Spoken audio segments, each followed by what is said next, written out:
Welcome to our webinar today in partnership with RunSafe Security. My name is Neil Perry and I'm broadcast editor here at Cyber Magazine. Now, today's session is called, as if by magic, here we go, 0 days in embedded systems, quantifying and mitigating hidden risks to critical infrastructure. Now, 0-day vulnerabilities in embedded software are a growing threat to critical infrastructure. We all know that, putting systems at risk of unauthorized access, control manipulation, and service disruption. As these threats evolved, it's more important than ever for product owners and security teams to try and stay ahead. Now, in this webinar today, our expert panel will be diving into the latest research and free real-world solutions to help you better understand and defend against 0-day risks in embedded systems. As we'll see from the research from our special guests, there will also be ways to quantify and reduce total 0-day risk too. So today we'll be looking at the prevalence of 0 days in embedded software and tools and strategies for quantifying and mitigation risk. So before we finish today, just to round all that up for you, we'll have covered off some of these key points. So you can try and tick these off, if you like, as we go along. Some of the real-world impacts of 0-day exploits with some examples and key stats. Techniques to anticipate and reduce risks in your software. A new approach for measuring and identifying hidden vulnerabilities. Much more on that later. And some practical strategies to protect against memory-based attacks. Right. Deep breath. That was an awful lot to cover off, but I've done it now. We've got a lot to do and not too much time to do it in. So joining me today, I've got some wonderful expertise from the industry. First of all, I'm joined by Ulf Karagian, Assistant Professor at Linköping University. Welcome, Ulf. Also with us from RunSafe Security, Joe Saunders, Founder and CEO, and Doug Britton, EVP and Chief Strategy Officer. Great to speak to all of you. How are you? Good to see you. Doing well, Neil. Thank you. Thank you for hosting. Neil. Thank you. Very, very welcome indeed. Hi, Ulf. And also, most importantly, we have our audience joining us today.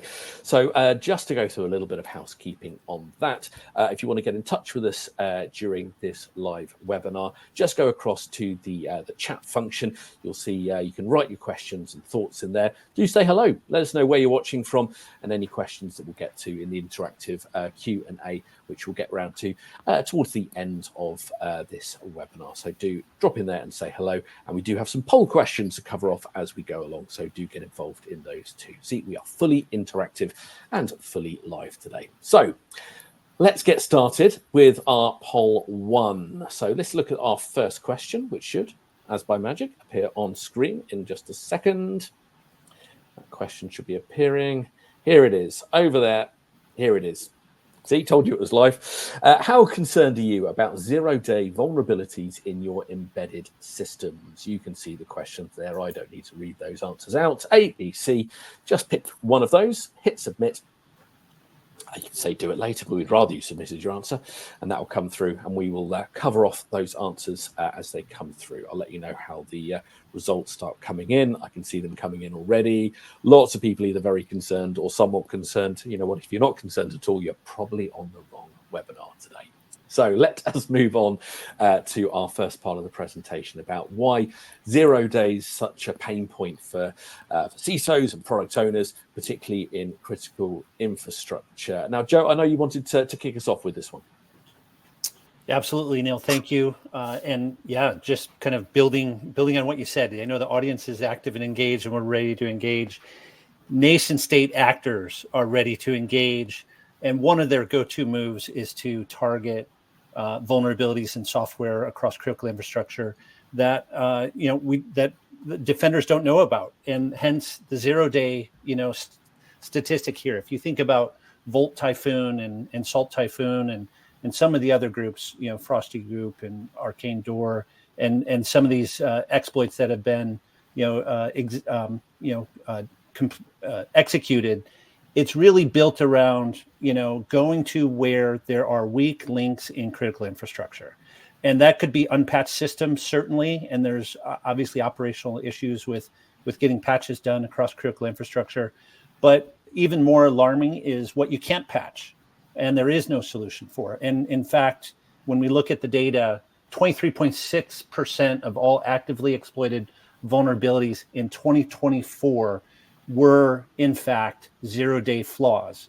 And what that means is attackers know where to go. They know where to look, they know where to act, and they know where to deliver their payload. It's where there are not, security solutions, and that puts critical infrastructure at risk naturally. So, just to set the stage a little bit more along those lines, when you think about embedded software in critical infrastructure, sorry, trying to advance the slides here.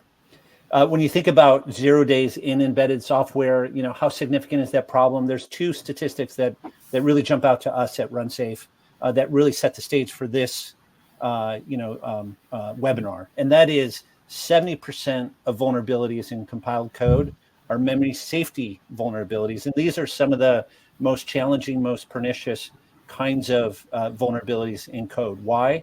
Because if an attacker can take remote code or gain remote code execution or bring in arbitrary code to do something different than was intended by the developers originally, well, naturally they can take over a device and do things that are not intended.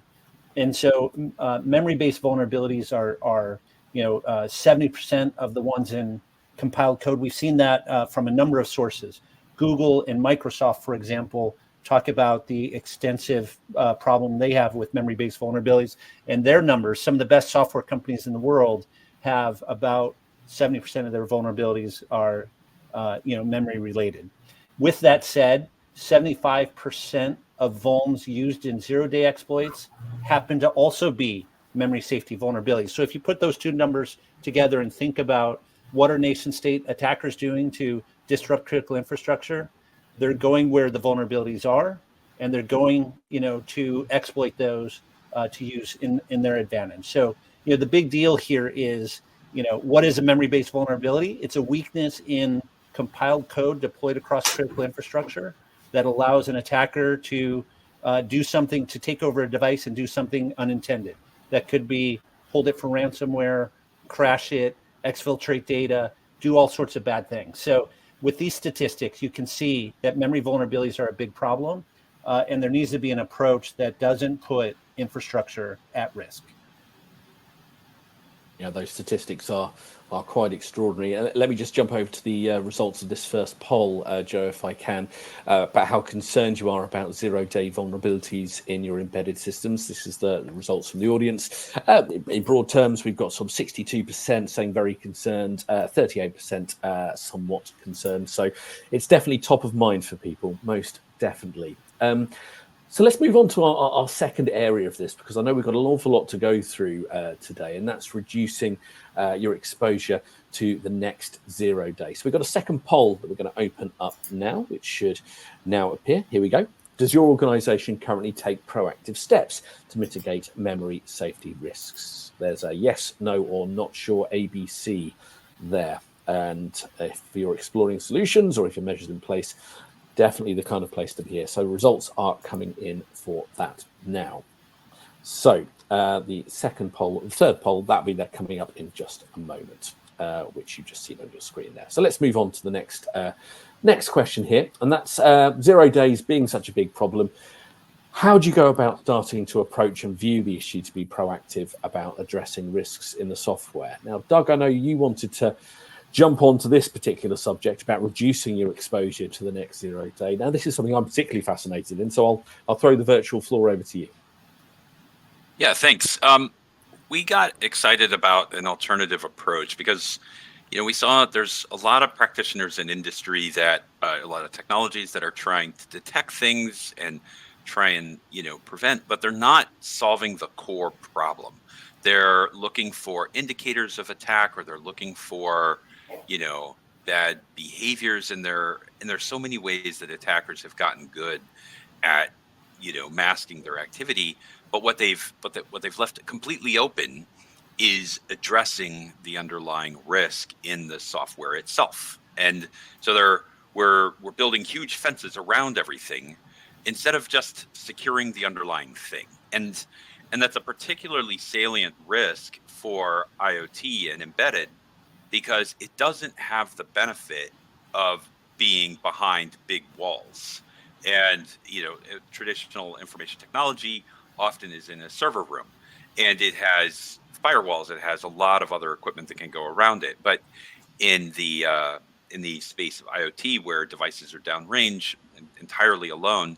They need to be much more like a samurai. They can take care of themselves individually. And so, we were excited about methods that, made the underlying device intrinsically more robust. And what we also understood is that, a big part of the industry is helping people make informed decisions. And so 0 days have been the boogeyman of our industry for 40 years because, you never know when they're going to show up, and they are evil when they do show up, and they cause a lot of havoc, but you don't know when it's going to happen. So trying to say that you've got something that addresses the boogeyman sounds cool, but it's also hard to wrap your head around. And so what we really took an interest in was investing in how can we help quantify the risk of the boogeyman, like with technical rigor that people could understand and communicate to their leadership and say, hey, we've got a problem. It's a 97% problem. It's a 99% problem relative to other things that justifies resource investment. Again, because without being able to put a number to it with precision, then you are, you're stuck trying to say, well, hey, the boogeyman's coming, and now what? So that is the focus of our work. That is absolutely the key question. It's also the first time I think I've ever had anyone wrap up a samurai and a boogeyman in one answer. So we are breaking ground here, absolutely, today. Thank you very much for that, Doug. And I'll just jump back to the poll question we had open just a moment ago. And that one was, does your organisation currently take proactive steps to mitigate memory safety risks? Quite divided, this one. No, but we're exploring solutions was around 44%. Not sure, around 33%. And yes, we've got some measures in place, 22%. So a fairly broad split. But yeah, exploring solutions does seem to be the way. So let's move on to the third poll, which did just jump up on your screen momentarily. So it might not have come through quite as clearly as it would do normally. And that's, have you heard of ROP, or Return Orientated Programming to its friends, attacks before? Answers, yes, familiar. B, heard of them, but don't know much. No, this is new to me. So do get interacting with that if you'd be so very kind. Let's move on, though, to our next part of this discussion. And that's how it works. And that's assessing your exposure to memory-based 0 days. The question I want to go into here is, I'll bring you into this conversation, Ulf, if I can. Let's get into some of the research behind these ideas that we've been discussing. So how is it actually possible to start quantifying 0 day risk? Because that concept is beyond me. It's what you specialize in. So talk us through it. Yes. So this is a sort of outcome of a 1-year research project that I've been doing together with RunSafe on essentially answering this very sort of hard question of estimating the risk of 0 days. So before we kind of go into the details of it, we need to cover a bit of background, specifically what are these ROP attacks? Because this is something that's very central to understanding our approach to dealing with the problem. So to understand what ROP is, we need to go back to way back, like 20 years or so, before ROP was a thing, to understand how attackers did exploit these kind of 0 day bugs back in the day. So the kind of classical way of exploiting these kind of bugs was a so-called code injection attack. So the attacker would find a way to inject some machine code directly into the sort of data part of the memory of a running program, and then triggering the vulnerability, triggering the exploit to redirect the execution to the injected code. And this is precisely the way that attackers gain control of the system, like Joe was mentioning before. So at a point where the attacker can redirect the code execution from the program's own code to the injected code, at that point the attacker basically owns the system. So that now the program is running the attacker's code instead of the intended code that's supposed to be running the system. So fortunately, if we move now from the leftmost part of the figure where we or the slide where we see this scenario to the middle, which represents the kind of present day situation.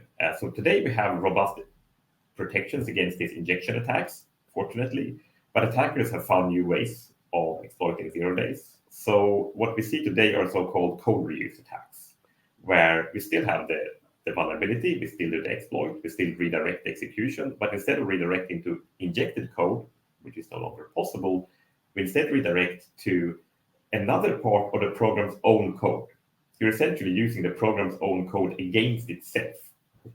And the way this works is the attacker finds so-called gadgets, which are small snippets of code in the program itself, which has some very special properties that allow these gadgets to be chained into what we call a ROP chain. So it's a sequence of existing snippets of code of the attack program itself that performs the same actions, the same malicious actions as the injected code would in the traditional sort of code injection scenario. So this means that we can now, the attacker can now essentially do the same kind of attack, sort of taking over the program, doing essentially whatever they want without needing to do code injections. And the particular way why we call it ROP or return-oriented programming is because we use a particular instruction called return instructions in the binary code to facilitate this chaining. But that's a technical detail we won't need to go into details about today. But the bottom line is that by doing this code reuse attacks, we can do the same kind of attack where we take over the execution by reusing code of the vulnerable program itself. So next we'll see the implications of this for actually estimating the 0-day attack surface. So right off the bat, we need to be very clear that estimating the risk of a 0-day existing in the binary is an extremely hard problem. So that's basically impossible because there are so many different ways to write code, so many different types of vulnerabilities, buffer overflows, user have to freeze, all these kind of bugs, and different variations of them that, giving a figure like, yeah, there's a 12% risk you have a buffer overflow bug in your code, that's just impossible. So instead, what we do in this with this technique is to analyze the risk of successful exploitation of any vulnerability without needing to know the details of the specific vulnerability. And the reason why we can do that is that the common denominator of every exploit is this redirecting to the execution to a ROP chain. So regardless of what kind of 0-day you have, or regardless of what kind of vuln you're dealing with, the end goal is to do the exploit, redirect execution, and redirecting the execution to a ROP chain in the binary. So we can reduce this extremely hard question of estimating the risk of 0 days to essentially answering the question, are any useful ROP chains available to an attacker in this particular binary? Because if the answer is no, then we know that even if a 0-day would exist, an attacker can't actually leverage it in an attack. So in a nutshell, this is the question that this CREASE tool that we have developed, short for Code Reuse Attack Surface Estimation, does. It answers the question, are any useful ROP chains available to a potential attacker? And I'll get back in a moment to exactly what useful means in this context, because that is also important. But first, we look a little bit at the kind of design philosophy behind CREASE. So on a conceptual level, CREASE works similar to existing sort of ROP chain generators. So there are a number of these kind of open source tools developed both by academics and by industry practitioners that can scan a binary for gadgets and see if they can be assembled into a ROP chain. But there is a critical difference between all these existing tools and CREASE, and that is that the existing tools are meant as kind of penetration testing aids. So they are meant to be used by a pen tester to see if they can attack a system. So the goal of all these tools is to guarantee that all the ROP chains that are generated are sort of working, so they can actually be leveraged in a real life attack. And this means that the analysis that the tools are based on, or that the tools do, needs to be exact. So there is no room for error. They need to guarantee that the ROP chains that are generated are actually working.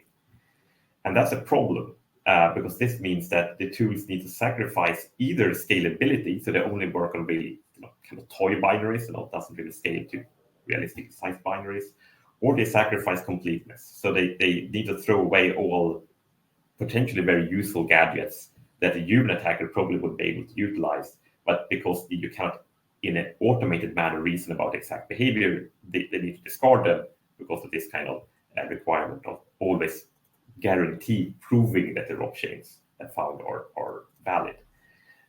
So what we have done is a radically different design, where we instead do an approximate analysis based on a sort of novel data flow analysis we have developed that allows us to achieve both scalability and completeness comparable to a human attacker, with the sort of trade-off that we can have a certain risk of false positives. So we give a kind of sound over-approximation of risk rather than underestimating risk, which is what all the existing tools will do. So before we move on, I also wanted to address this kind of question of what makes a ROP chain useful, because that's also very important. And here we want to have the most general possible answer to that question, because that's really critical to what we search for in binaries. And what we arrived here is that the common denominator of any kind of meaningful attack code is that it needs to be able to manipulate the underlying system. And for this, you need to do so-called system calls, which is the kind of interface to the underlying operating system. So we target the search increase towards chains that allow a set of dangerous system calls that we identified to be made. And this also allows us to do a kind of risk ranking, where we can say that some certain system calls are very dangerous because they allow very complete control over the system. It allows running another program or changing the files on the file system and things like that. Whereas other system calls are less dangerous in the sense that they might allow for example, a privilege escalation if you already have local access to the system. So we can assign a kind of risk level to the different system calls, and based on this, Kreese can give you a kind of risk estimate. So putting all of this together, what Kreese does is that it scans the binary for ROP chains, sees what kind of potential system calls they allow the attacker to make, and provides a risk ranking on those. So with this, you can do a kind of before and after analysis, where you have binary, kind of unmodified binary, and you scan it with Kreese and say, okay, we have a lot of number of ROP chains here. We can do, for example, it's really high risk system calls if we have 0 day in the binary. And then you can do an after analysis after applying some binary hardening technique, and see that, okay, now perhaps we have no more ROP chains, or we have just a very small number of ROP chains in a few rare cases. So this allows you to actually, in some sense, quantify the risk reduction of applying a binary hardening technique. And I think that's something that we'll hear a bit more about from Dag.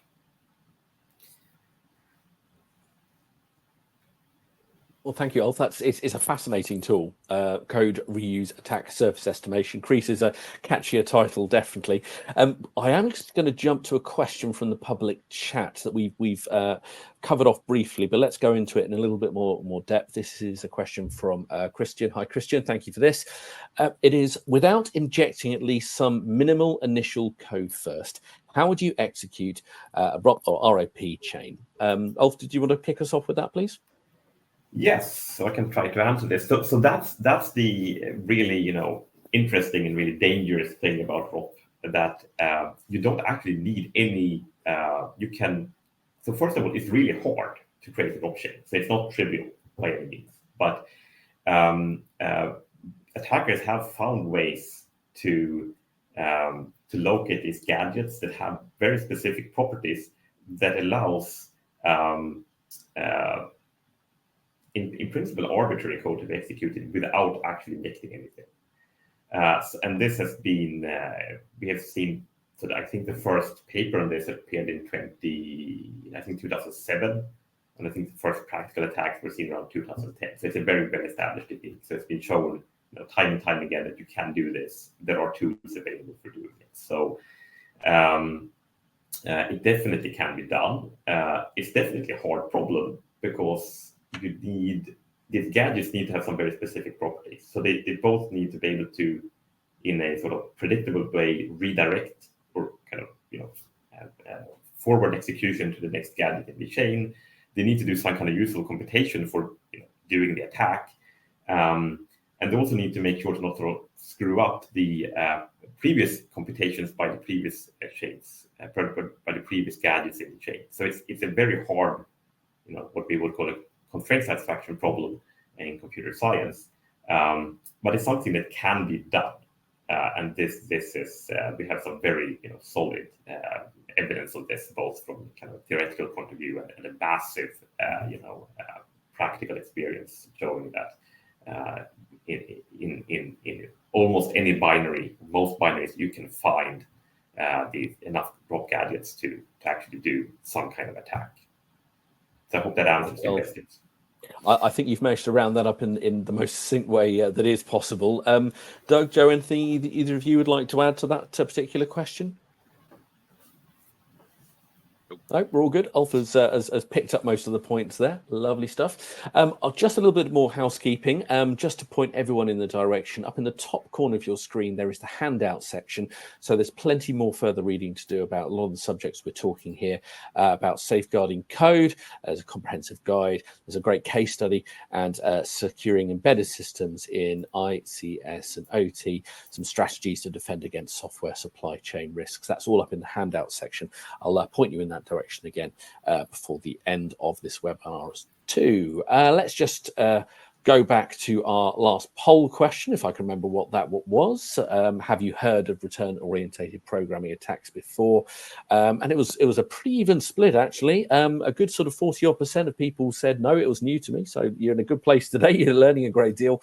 And then around sort of 30 or so percent hadn't heard too much, but know a little bit. And some say they are familiar. Again, around 30% for that as well. So plenty of people to take on board. So let us move on to our next topic, and that is mitigation and proactive measures. And let's look at our fourth poll question, which should appear on screen. Here we go. Does your organization currently use tools to anticipate and quantify zero-day risks? You don't need me to read those answers out. That's nice and easy. There's A, B, and C. So if you can select that one and submit, we will move on. So let's move on to the next question with this. And Doug, I know you wanted to pick this up. So I want to talk about the Crease tool. We've learned a lot about it. How exactly can people use it? Talk me through it. We know more about the theory. Let's learn a bit more about the practical applications. I'm fascinated. So take me through it.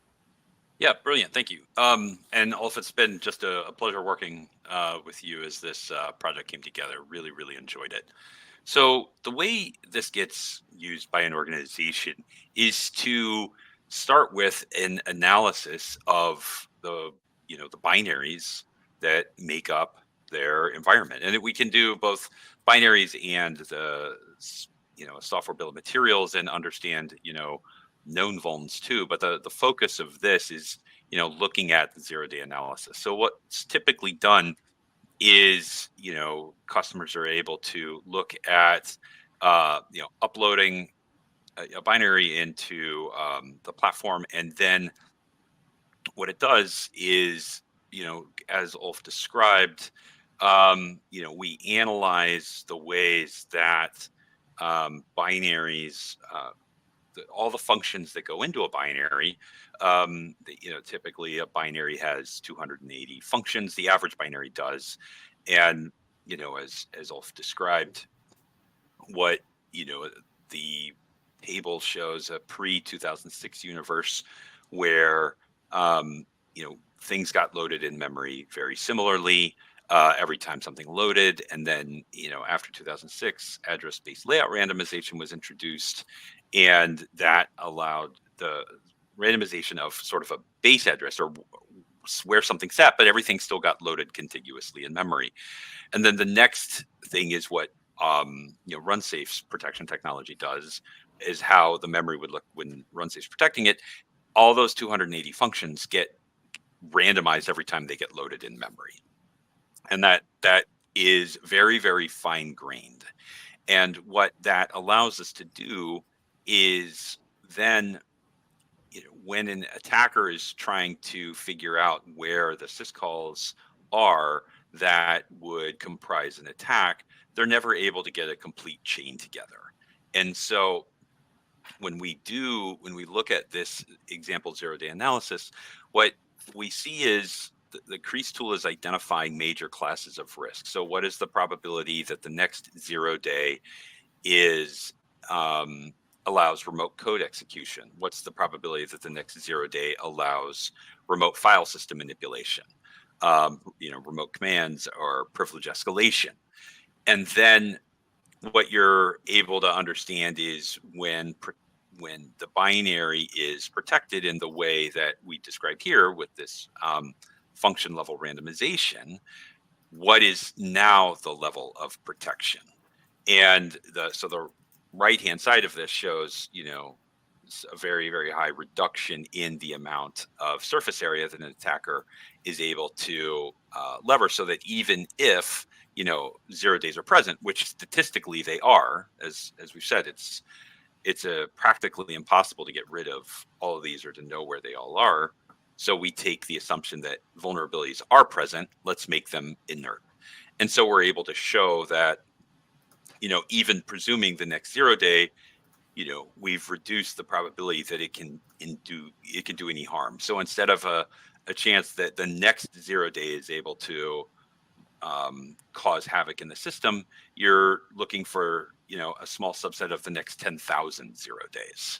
And with that kind of change, and that's what this analysis does, is it gives program leaders, product managers, the ability to quantify that risk in a way that allows them to make trade-offs with other investments that they're trying to make. And what customers have found is typically that they're being able to reduce the risk of the next 0 day doing something versus the next 10,000 on 70% of the risk area. That typically has communicated pretty well about where companies could apply this and what the impact would be.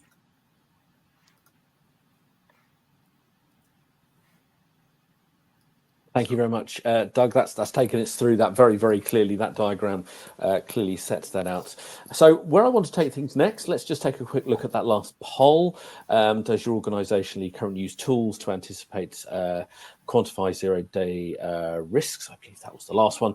And that was around 57% of people said not sure, 36 said no, and only I think it was 7% said yes. So it isn't necessarily as widespread as it probably should be. So let's start picking up on some of the concluding points of this and the key takeaways. So just going back through what we said, memory-based 0 days are a persistent problem that pose significant risks to critical infrastructure. I think that's clear from what we've just been discussing. Organizations can reduce the attack surface by protecting software before the next 0 day is discovered.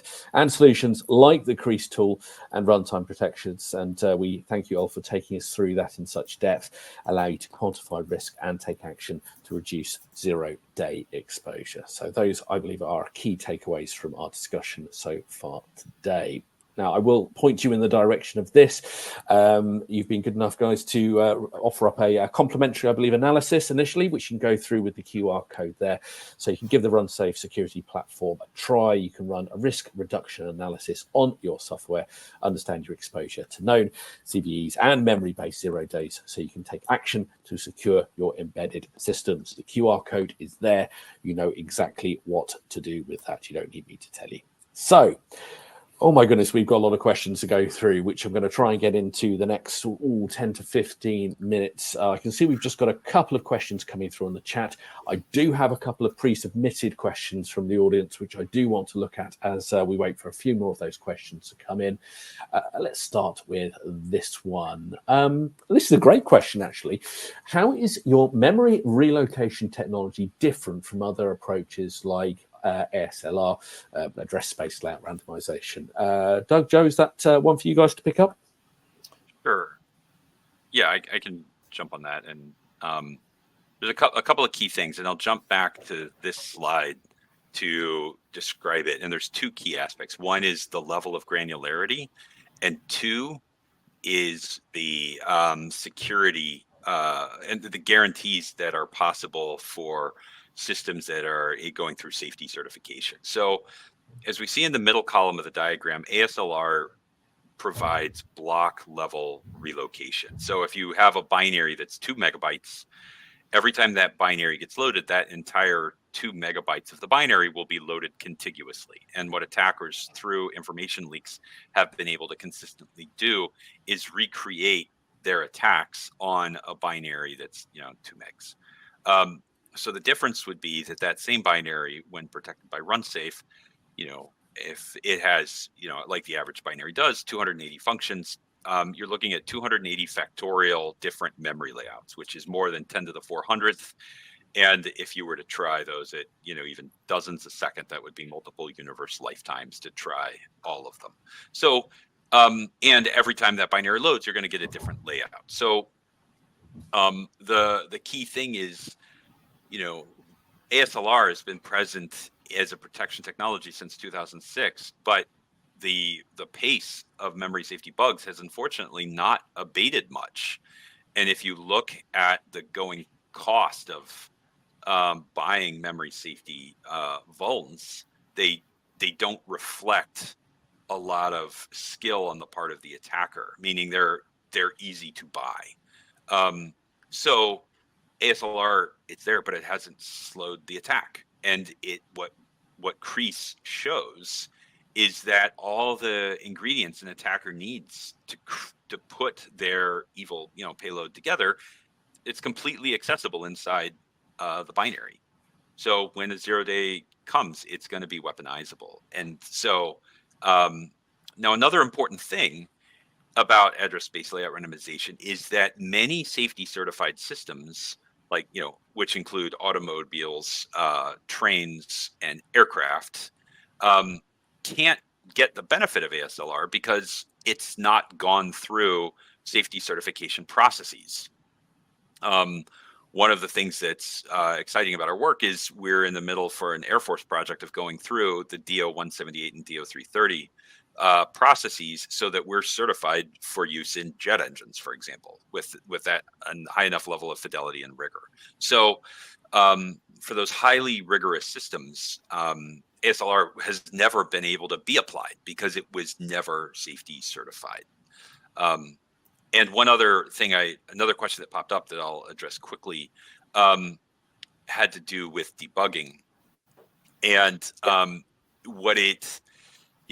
when things are randomized, how does that impact debugging? Well, that we have some add-ons that when you do a debug build, certain information is stored in memory. The details of it are beyond what we can cover right now. But the intuition of it is the information is stored in memory that would allow you to forward roll your symbol table and allow GDB or your debugging processes to move forward unabated, unimpinged. So all of our customers that are working in the embedded space, they all have to do debugging, processes, and they are able to move unabated. Thank you, Doug, and thank you for picking up that question there from D. Alex Butler. Thank you very much for that one. Another question here from the chat I'll take before I go back to some of our pre-submitted ones. Beyond scientific papers, have successful blockchain exploits ever been seen in the wild? Is it feasible to launch an attack without access to a copy of the actual binaries? I'm not sure who wishes to pick that up. I'll say from my own experience that RAP attacks are absolutely in the wild every day. 100%. I mean, before starting RunSafe, I worked at Lockheed on working on national security matters and watching what nation state adversaries were doing to our assets on a day-to-day basis. And yes, absolutely, it's done every day. Now, the second part of your question is interesting. Is it feasible without a copy of the binary? Much, much, much harder. So this isn't a script kiddie kind of attack without a copy of the binary.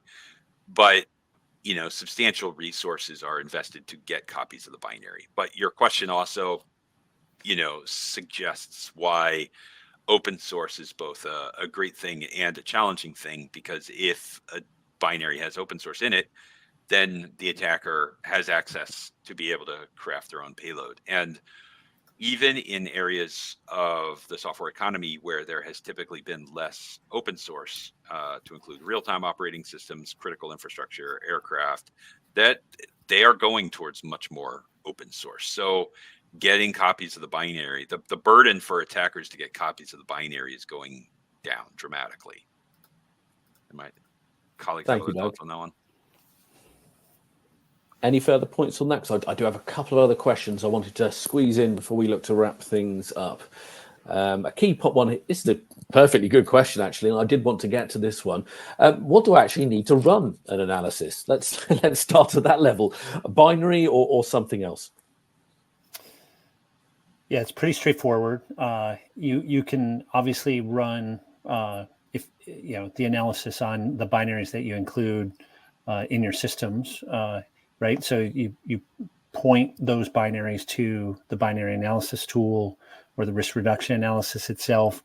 And as Doug had mentioned and alluded to earlier, you can expand that analysis to look at known vulnerabilities as well. So the binary analysis is going to apply the techniques from the Crease tool to look for all those gadgets and potential chains that could be potentially exploited.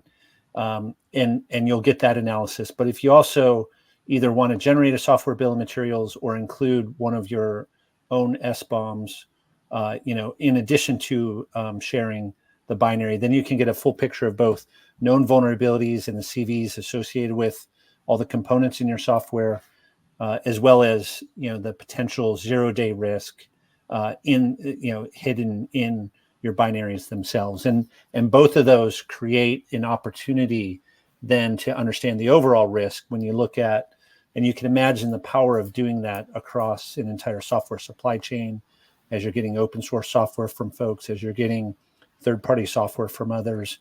And certainly, the software that you write in-house can all be analyzed in the same way. So software binaries are the key to do the zero-day risk assessment. But in addition to that, if you want to look at known vulnerabilities as well, you can also incorporate a software bill of materials. Thank you, Joe. And I'm just looking at the time. I'm going to squeeze one last question in because I'm the host and I can, and hopefully I won't get in too much trouble with my producers. But the last question I wanted to go into is beyond memory safety vulnerabilities, what other types of zero-day risks should we be concerned about in embedded systems? If we can round that one up in a couple of minutes, I'll be very grateful. Who's wanting to pick that one up? Anyone? Yeah, so something that is evolving in embedded devices are typical web-based attacks. So, and it's increasingly frequent for embedded devices to run mini web servers that are used for device management. And unfortunately, it's not uncommon that those are put on with secondary concern for tightening them up. They might run small databases, even flat file databases, but that can still be subject to SQL injection attacks. And so, what we've seen in Volt Typhoon is an appetite and sophistication at weaponizing unmanaged internet-facing administration portals, for example. So very, very dangerous. Absolutely. And as I said earlier, you can give the platform a try if you so wish. You can run a risk reduction analysis on your software. Just use the QR code that's up on screen, being pointed to by our bug friend there. Does the bug have a name? That's been bugging me for the last few minutes. Does he have a name? Absolutely has a name. And you'll be surprised to know his name is Bugsy. Bugsy. He is a reformed software bug who decided he wanted to defend critical infrastructure as opposed to being blamed for attacks against critical infrastructure. So he is a very good friend to RunSafe, defending critical infrastructure. Well, that is an educational film just crying out to be made, I have to say. Right. Well, I'm afraid we are out of time. Thank you so much for all the questions that have come in through the chat. I've got through as many of the questions I could from our pre-submitted list as well, but we are out of time. Huge thanks to all of you. We will speak soon, no doubt. The recording of this webinar will be available shortly. I know that was a question we had a moment ago. So you can come back, watch again, or share with anyone you feel may find it useful. So thanks again for watching, and bye for now.